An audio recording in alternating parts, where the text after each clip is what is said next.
Salam semuanya, selamat datang di kuliah Sejarah Desain.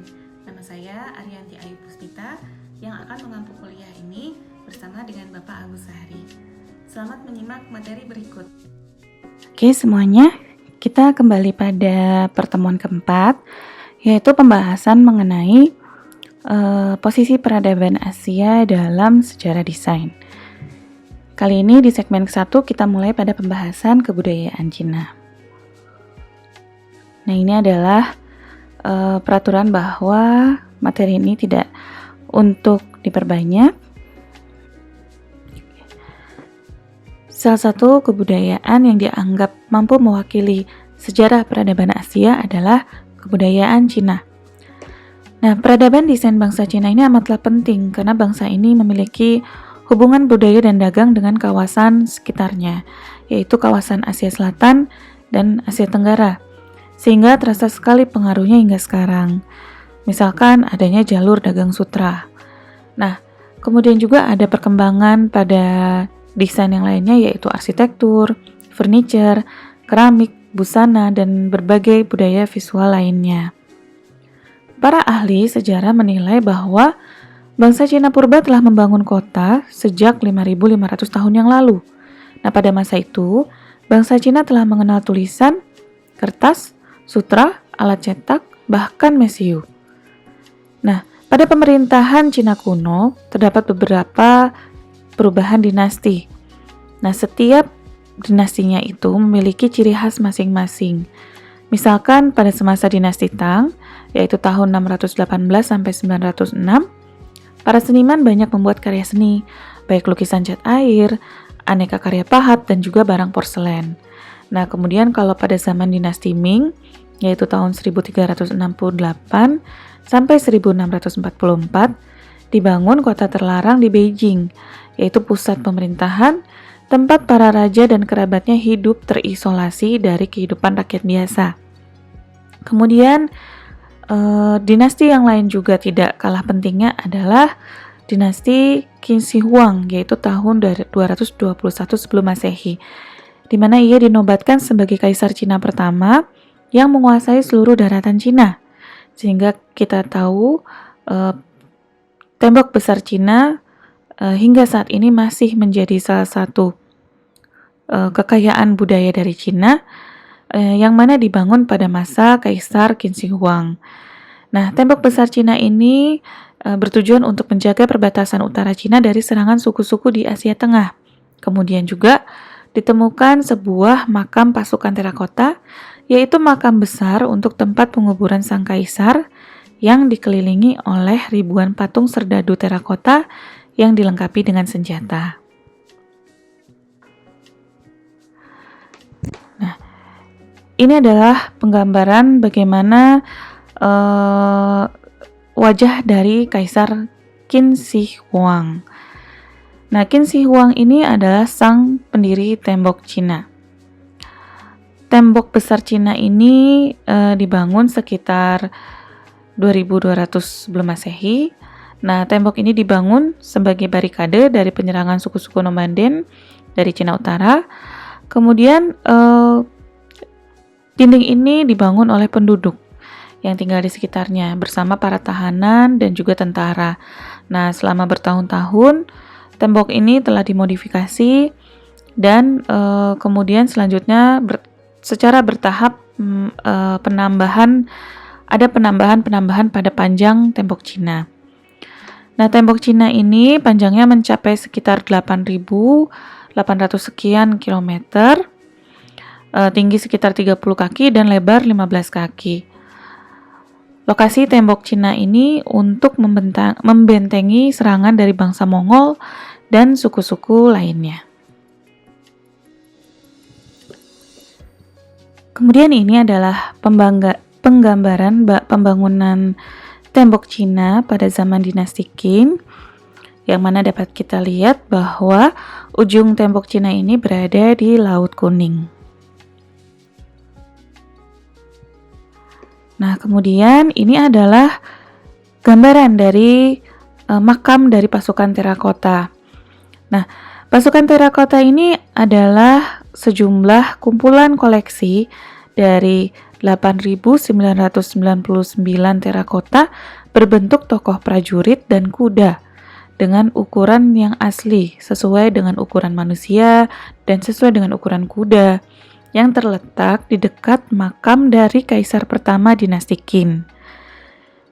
Makam terakota ini ditemukan tahun 1974. Kemudian ditemukannya tanpa sengaja oleh beberapa petani pada saat itu. Nah, mereka saat itu akan menggali sumur untuk keperluan pertanian, tapi kemudian muncul makam ini dan dilakukan penelitian besar-besaran oleh arkeolog dan pemerintah Cina. Setelah itu diketahui bahwa prajurit terakota ini dibangun untuk melindungi Kaisar Qin sesudah kematian kaisar, agar kaisar itu juga memiliki pasukan yang sama besarnya ketika ia masih hidup.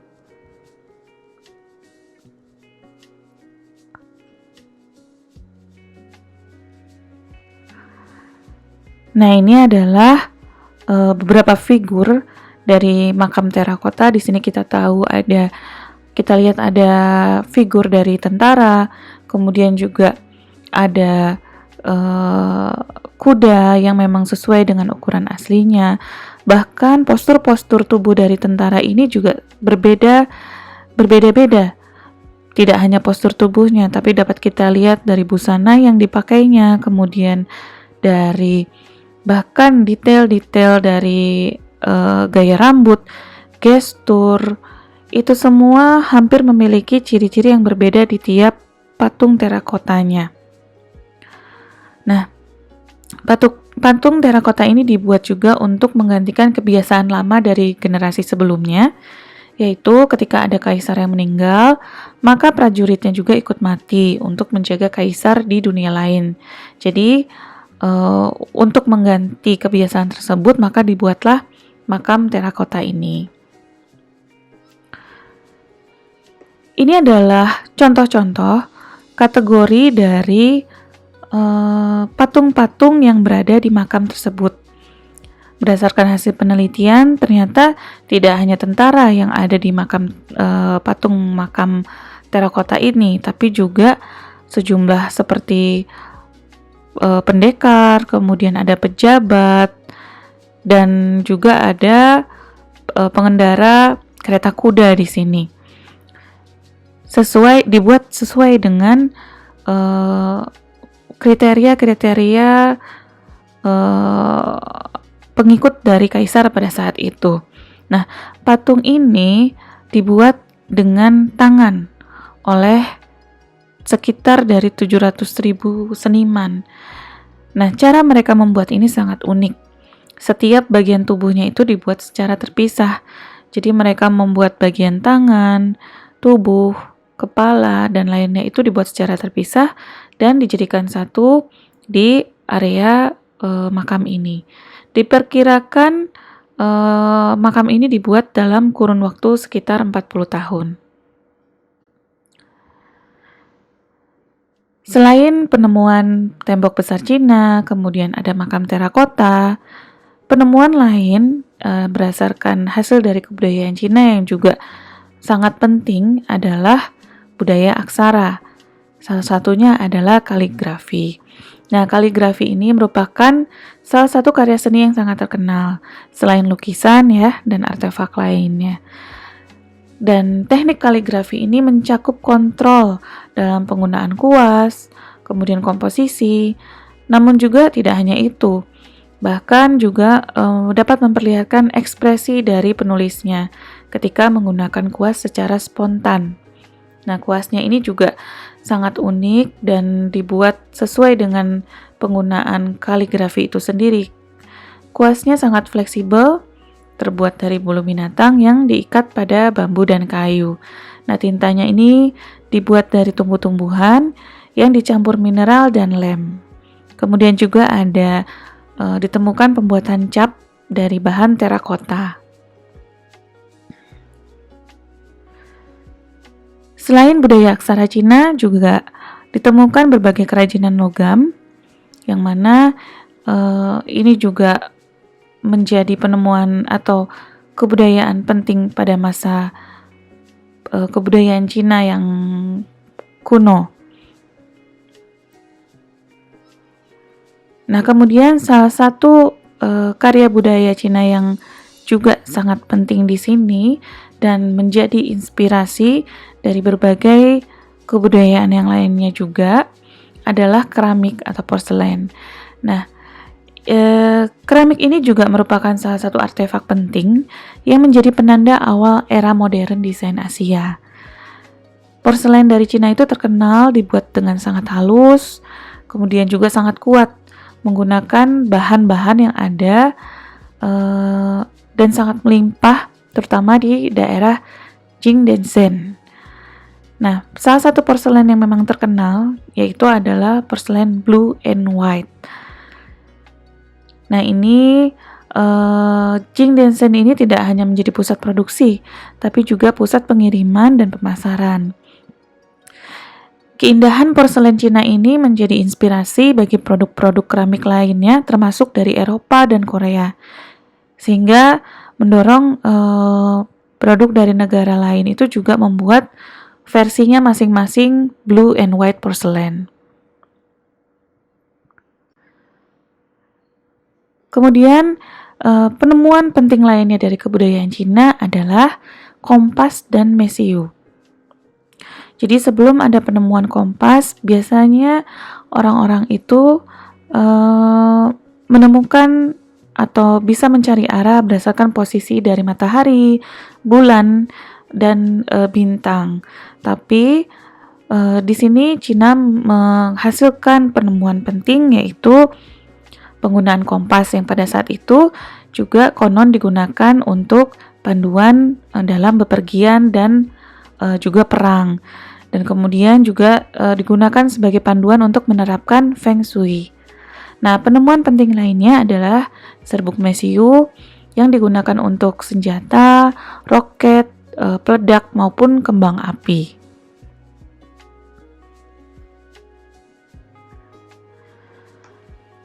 Kemudian salah satu hasil kebudayaan Cina yang penting juga adalah perlengkapan perang, yang mana perlengkapan perang dari kebudayaan Cina kuno ini memiliki ciri khas, yaitu dari peralatan tombaknya. Di sini kita dapat melihat mereka memiliki beberapa jenis bentuk tombak. Ada yang bentuknya terdiri dari satu kait, tapi juga ada yang memiliki dua sisi kait yang berbentuk seperti bulan. Nah, masing-masingnya ini memiliki fungsi yang berbeda. Selain itu juga ada peralatan zirah, kemudian helm, kemudian sarung tangan, dan juga ada pedang. Ini adalah contoh senjata lainnya yang dapat ditemukan.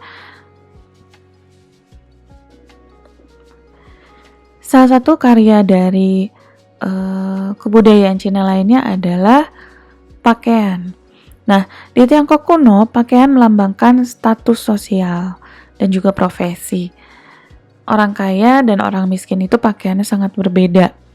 Misalkan, orang miskin membuat pakaian mereka dari bahan rami, sementara orang kaya memakai bahan sutra. Jadi ada aturan tentang siapa yang boleh memakai pakaian tertentu. Misalnya, hanya kaisar yang diizinkan memakai pakaian kuning. Kemudian selama dinasti Sui, orang miskin hanya bisa memakai pakaian biru atau hitam. Nah, warna pakaian itu juga melambangkan emosi. Misalkan warna putih dipakai saat berkabung, dan merah dipakai juga untuk menunjukkan kegembiraan dan kebahagiaan. Merah itu juga dikenakan oleh pengantin wanita di pesta pernikahan. Nah, kemudian ada satu jenis pakaian juga yang sangat menarik, yaitu dinamakan hanfu. Nah, hanfu ini mengacu pada pakaian tradisional yang dikenakan oleh orang Cina Han. Yang ini dapat digunakan oleh pria dan wanita, yaitu pakaian unisex yang dirangkai oleh beberapa potong pakaian. Jadi pada saat itu sudah ditemukan atau sudah ada konsep ide mengenai pakaian untuk pria dan wanita. Salah satu warisan budaya dari kebudayaan Cina yang juga sangat penting adalah kota terlarang atau The Forbidden City, yang sering disebut juga dengan Istana Terlarang. Ini letaknya persis di tengah kota kuno Beijing, yang mana merupakan istana selama periode dinasti Ming dan dinasti Qing. Nah, lokasinya ini sangat luas, sekitar 720.000 meter persegi, yang terdiri dari 800 bangunan dan lebih dari 8.000 ruangan. Nah, arsitektur komplek ini dikelilingi oleh tembok dan berpegang teguh pada praktek Feng Shui geomantik tradisional Tiongkok. Nah, orientasi kota terlarang ini mengikuti garis utara selatan. Kemudian di dalam kompleks, semua bangunan terpenting, terutama yang berada di sepanjang sumbu utama, itu menghadap ke selatan untuk menghormati matahari. Nah, kemudian bangunan dan ruang seremonialnya juga diatur untuk menyampaikan kesan kekuatan kaisar yang besar sekaligus memperkuat nilai-nilai atau berartian seorang individu. Jadi arsitektur ini ditegaskan bahwa kekuatan kaisar itu sangat penting. Detail-detail pada arsitektural ini juga dapat dinilai dari tinggi atau lebar dari atapnya, kemudian jumlah patung yang banyak bertengger di punggung atap. Nah, kemudian bagaimana dengan perkembangan spiritual di Cina? Praktek keagamaan di peradaban Cina kuno sudah ada sejak 7.000 tahun yang lalu, jauh sebelum ajaran filosofis dan spiritual Konfusius dan Lao Tzu berkembang, atau sebelum ajaran Buddha datang. Nah, orang-orang itu sebenarnya sudah menyembah personifikasi alam, dan kemudian konsep seperti kekayaan atau keberuntungan itu sudah berkembang juga menjadi sebuah agama. Di Cina itu kepercayaan agama terlihat dalam budaya yang muncul di lembah Sungai Kuning yang berkembang pesat antara tahun 5000 sampai 3000 sebelum Masehi. Di situ ditemukan situs Neolitik desa Banpo, yang mana ditemukan 250 makam berisi barang-barang kuburan yang menunjukkan keyakinan akan kehidupan setelah kematian. Nah, makam ini seperti yang ada di gambar di tengah. Nah, selanjutnya kemudian dalam perkembangannya ada juga cerita bahwa menurut legenda Kaisar Han Ming pada saat itu memiliki atau mendapatkan penglihatan tentang dewa emas yang terbang di udara. Kemudian ia bertanya kepada anak buahnya, itu siapa kira-kira? Nah, asistennya itu tuh mengatakan bahwa dia juga mendengar tentang adanya dewa di India yang bersinar seperti matahari dan terbang di udara. Sehingga Kaisar Ming mengirim utusannya untuk membawa ajaran Buddha ke Cina kuno. Nah, ajaran Buddha tersebut dengan cepat digabungkan dengan agama rakyat sebelumnya, kemudian berkembang.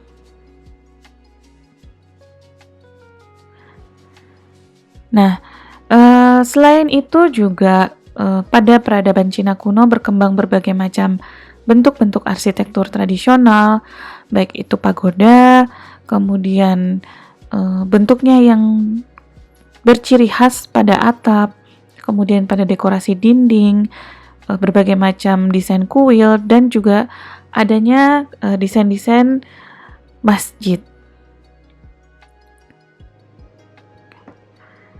Baik, itu adalah sedikit beberapa contoh dari hasil-hasil kebudayaan Cina kuno.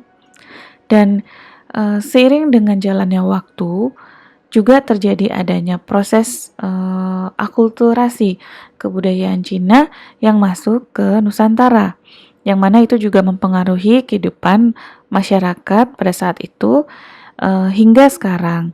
Misalkan munculnya bangunan-bangunan religi yang berasal dari pengaruh kebudayaan Cina, kemudian juga pengaruh kebudayaan Cina pada batik, yaitu batik lasem, kemudian juga ada desain-desain furniture dengan gaya-gaya visual dari kebudayaan Cina, dan juga pada kehidupan sehari-hari juga digunakan alat-alat rumah tangga yang memiliki gaya-gaya visual yang berasal dari Cina, dan juga peralatan lainnya seperti sempoa. Nah, ini adalah contoh-contoh yang mana juga masih banyak contoh-contoh artefak lainnya yang dapat mewakili pengaruh dari kebudayaan Cina di Nusantara. Nah, selain itu, kalian juga dapat mencari referensi lain yang membahas mengenai kebudayaan Cina kuno, ataupun juga pengaruh-pengaruh kebudayaan Cina kuno yang dapat ditemukan di Nusantara.